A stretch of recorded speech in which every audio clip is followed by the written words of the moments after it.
Welcome back to the new adventures of the monad. We started our story of the fifth root race by chronicling their journey to Central Asia on the shores of the Gobi Sea approximately 60,000 years ago. There the Manu founded an empire that lasted for over 40,000 years. These are periods that are almost unimaginable to us, especially in the context of our current historical knowledge. This great empire had been declining from 40,000 to 20,000 years ago. During this period, the Manu and his immediate group had worked chiefly with the sub-races in which they had incarnated. The kingdom centering around the city of the bridge was now considerably diminished. The Mongolian and Turanian races had started to assert their independence. The people built no more, but lived in the ruins of the work of their forefathers. The more evolved monads were incarnating in the sub-races in their new geographical locations, so that in the mother state, the level of learning steadily sank. Trade had fallen almost to zero, and the people were becoming farmers and pastoralists.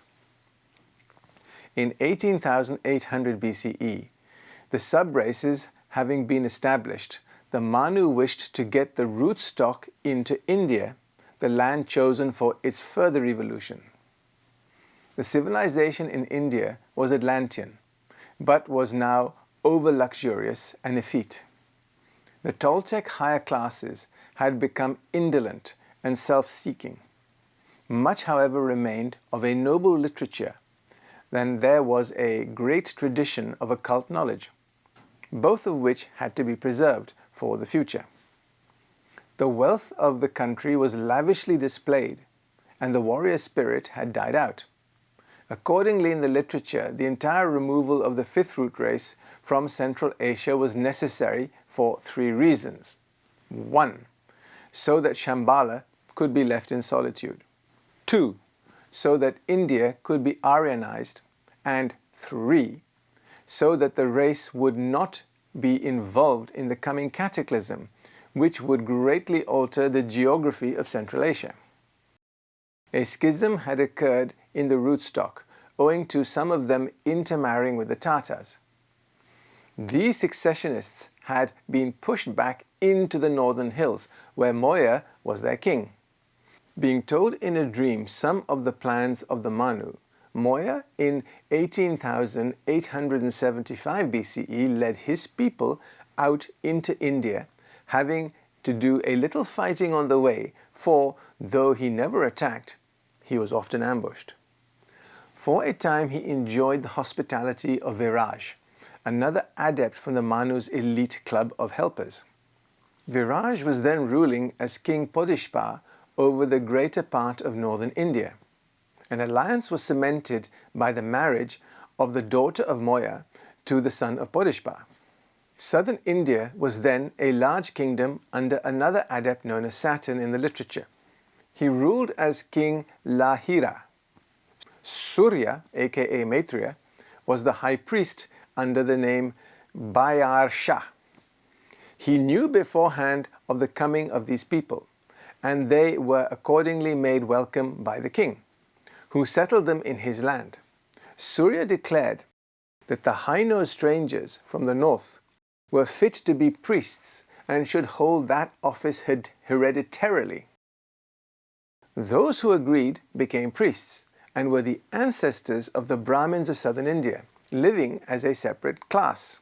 Others intermarried with the Toltec aristocracy, gradually Aryanizing the whole upper classes of the country, so that the south of India passed peacefully under Aryan rule.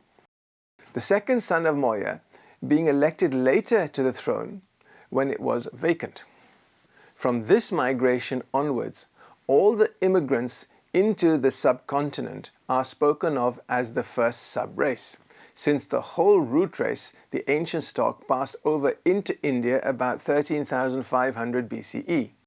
A mission went from the southern Indian kingdom to Egypt, the order coming from the head of the hierarchy through the Manu. The expedition under the leadership of Moya travelled through Sri Lanka by water up the Red Sea, then only an inlet, into Egypt which was then highly civilized. Maitreya was a high priest in Egypt. He seems to get about a bit. And he advised the pharaoh to welcome the immigrants. Later he counseled the pharaoh to marry his daughter to Moya and to name Moya his successor.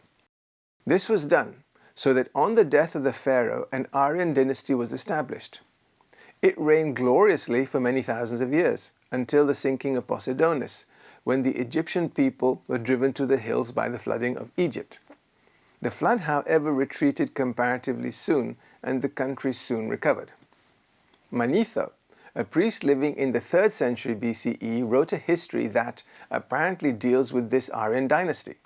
He gives the date of Unas, the last king of the 5th dynasty, as 3900 BCE, but occult research makes it about 4030 BCE. Under the Aryan pharaohs, the schools of Egypt became even more famous and for a long time led the learning of the world. From Egypt, Aryan blood was introduced into several East African tribes. The Manu sent out from the southern kingdom of India colonists to Java, Australia, and the islands of Polynesia, which account for the Aryan strain to be observed even today in the fairer pigmentation of the Polynesians in comparison to the Melanesians. Meanwhile, another emigration from the rootstock settled in the Punjab. A further wave of emigration established itself in Assam and northern Bengal.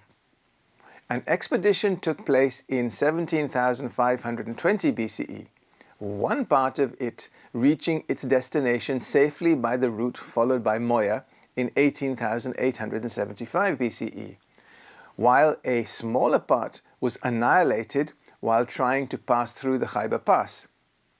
That road is just as dangerous today. In 17,455 BCE, Moya led out yet another emigration consisting of the strongest and most vigorous men he could find, settling the women and children in a strongly entrenched camp between Jammu and Gujranwala. Moya went on to Delhi with his army and built the first city on that imperial site, naming it Ravipur, City of the Sun. When the city was ready, the women and children and their guards were brought to it, and the life of Delhi as capital began. Vaivasvata Manu, as Manu, is always a first-ray monad. It should be noted that Moya is the current Chauhan of the first ray, and is therefore exercising the role of Manu at the sub-race level. In 15,950 BCE, one of the largest emigrations began, 3 armies being formed under Moya as commander-in-chief. The left wing crossed into Tibet to Bhutan, and from there to Bengal, which was to be the home of the whole expedition. The center, under Moya, with Kuthumi as second in command, crossed Tibet and Nepal into Bengal. The right wing under Corona, aka Julius Caesar, passed through Kashmir, the Punjab, and what we now call the United Provinces in northern India. Corona spent 40 years in fashioning a kingdom for himself and did not reach Bengal until Moya, ruling there, was an old man. Moya, with the help of another adept who had established himself in Assam, subdued Bengal and fixed his capital in the center part of the state. In this far-reaching emigration, 10 monads who are now masters took part. With them were many other servers. Birds of a feather flocked together. From this time onwards, there were constant descents into India from Central Asia, sometimes mere bands, sometimes large armies, the older settlers often resisting the new, and the new plundering the new. During thousands of years, wave after wave rolled into India. Some of the Aryans studied the philosophy of the Toltecs, who they sometimes call the Nagas. In mythology today, the Nagas are considered semi-divine and are linked to the cobra. Hence, you see cobras at the gates of temples all over Asia. The lower classes of the Atlanteans, mostly the brown-skinned Slavatli, they termed Dasyas. These people worship the phallus, and you see plenty of lingam stones in India. The black-skinned remnant Lemurians were still present in the subcontinent and were regarded with some disdain by the immigrants. They were called Daityas and Takshaks. In Hindu mythology today, this group are regarded as Asuras, which had to be battled against. By about 9700 BCE, the Central Asian kingdom was drained of its inhabitants. The convulsions of 9564 BCE shattered the city of the bridge and destroyed most of the temples of the White Island. The largest band of immigrants did not reach India easily, being delayed in Afghanistan and Baluchistan for some 2000 years. Many were also massacred by Mongol raiders. The rest slowly found their way down the plains, already thickly populated with earlier migrations. In order to prevent the Aryan blood from being lost amidst the enormous majority of the Atlanteans and Atlanto-Lemurians, the Manu again forbade intermarriage and to this end instituted the caste system. About 8000 BCE, at first he founded only 3 castes, the Brahmana, or pure Aryans, who were considered to be white, Rajan or Aryan and Toltec, who were red, and finally the Vish or Aryan and Mongolian, who had a yellow complexion. Hence the castes were called Varnas or colors. Later, all those who were not Aryan were all called Shudras, which is the lowest of the Varnas castes. Think of them as laborers. Even here in this caste, a small amount of Aryan blood sometimes appeared. Many of the hill tribes today are partly Aryan, some are wholly so, like the Gypsy tribes. In building the caste system, the Manu was helped by members of the 4 classes of Bahishad Pitris on the moon chain. Remember them? The Bahishads from globe A on the moon chain, having active causal bodies, gave their chayas or etheric forms for the construction of the subtle bodies of the most advanced monads who were then ready for incarnation into the Brahmin caste.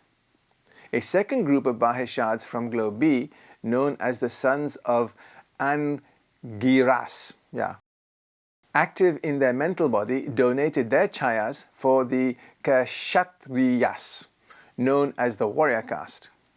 The Bahishads from globe C, known as the sons of Pulastya, were active in their emotional bodies, gave their chayas to the Vaishyas, or merchant caste.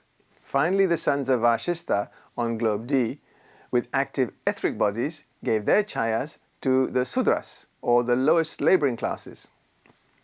To the clairvoyant eye, the etheric shell of these castes are said to be at once recognizable by its dominant color, due to the relative density of the matter it contained. Returning to the movement of the rootstock in Central Asia, one tribe went off by itself to a valley in the Susamir district of Central Asia, on the borders of modern-day Kyrgyzstan and China, where it lived forgotten by the rest of the world, enjoying a primitive pastoral life for many centuries. About 2200 BCE, a great military leader arose among the Mongol tribes, who devastated all of Asia that they could reach, utterly destroying, among others, the remnants of the Persian Empire. Ultimately, the Tatar leader was overthrown and his horde scattered, but he left desolation behind him. In 100 years or so, the remaining Aryans in the valley migrated bodily into Persia. They were the speakers of Zend, an ancient Persian language similar to Sanskrit. Their late arrival into modern-day Iran led to a destabilization of the country as recent as the 5th century BCE. Some of the 3rd subrace who had escaped the general massacre came back and joined this tribe. From these beginnings developed the historical Persian Empire. So that is the 5 subraces, still in existence today. We have 2 more subraces to discuss in the next presentation. Thank you.